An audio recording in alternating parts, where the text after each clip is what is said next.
When I was a medical student in the 50s, some 80% of people are said to have smoked. They were segregated to some extent.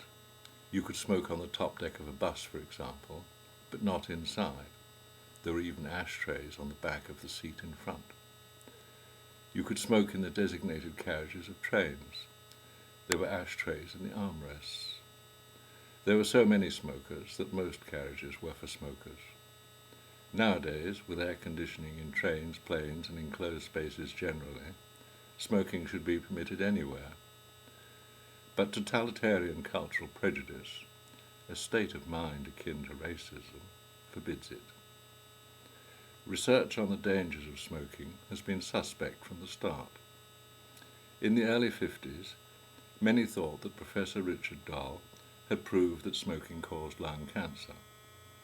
As medical students, we scoffed. While we knew that smoking was not exactly good for us physically, if smoking caused lung cancer, why did so many smokers die of old age? To illustrate the point, here is a picture of my father on his 90th birthday in 1994. He started smoking when he was 14 and smoked at least a packet a day, together with a pipe, until he was admitted to a care home aged 87 and forced to stop. They thought he was a fire hazard. As students in the 50s, we noticed that people who stopped smoking put on weight and got a bit podgy. Nowadays, so many have been terrorized by the tobacco Gestapo that only about 20% of the population smoke, and obesity, which is gravely hazardous to health, has become a serious problem. In the 50s, chronic bronchitis was common, just as obstructive pulmonary disease is common today. Then the air was polluted by chimney smoke from coal. Now it is polluted by traffic fumes from oil.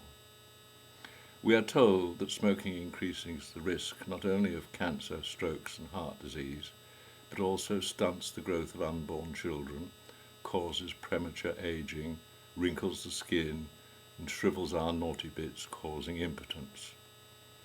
We are also led to believe that second-hand smoke poisons those about us. Now smoking has been banned in public places such as pubs, buses and trains, even cold, draughty station platforms. It is helpful to ask why people smoke. Smoke has been associated with comfort and warmth ever since fire was invented. This was so long ago that human lungs would have been naturally selected to cope with smoke from burning vegetable matter of one kind or another over the millennia. Coal and oil, with their pollutants, came comparatively recently. Biochemically, smoking stimulates endorphins, morphine-like substances in the nervous system, which produce a degree of sedation.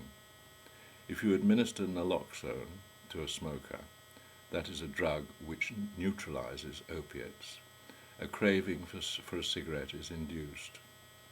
Smoking is therefore an addiction, like tea or coffee. But why should people need to sedate themselves? As students, we noticed that there were two types of smokers. There was the majority for whom it was a social activity, like drinking tea, coffee, or alcohol, or like myself, for meditating.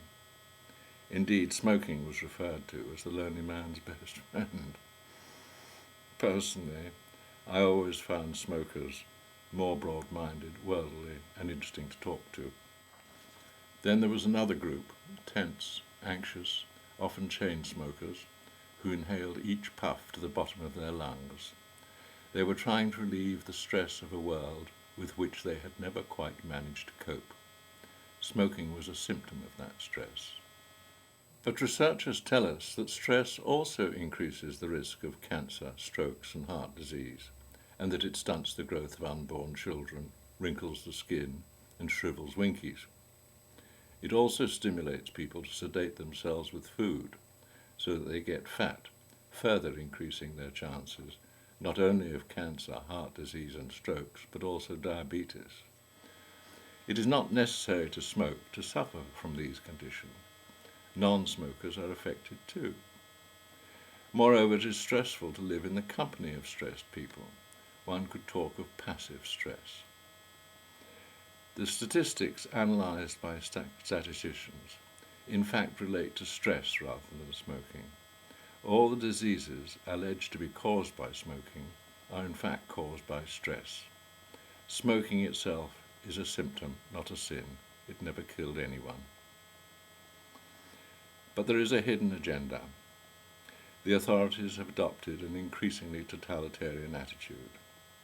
It is therefore relevant to ask why the Chief Medical Officer and Department of Health never warned of the dangers of cocaine abuse in the financial services industry several years ago. It was patently obvious that there was a problem. It was reported that a huge percentage of banknotes, which are used to snort the drug, were contaminated. Cocaine abuse produces a dream world of delusions of grandeur, rash decision-making, brash behaviour, with scant regard for basic principles. Had authority acted, the financial crisis would have been avoided. The consequences make 9/11 pale into insignificance. But then the undermining of the morale of the people, together with the destruction of capitalism, has been one of the goals of revolutionary socialism since the Russian Revolution.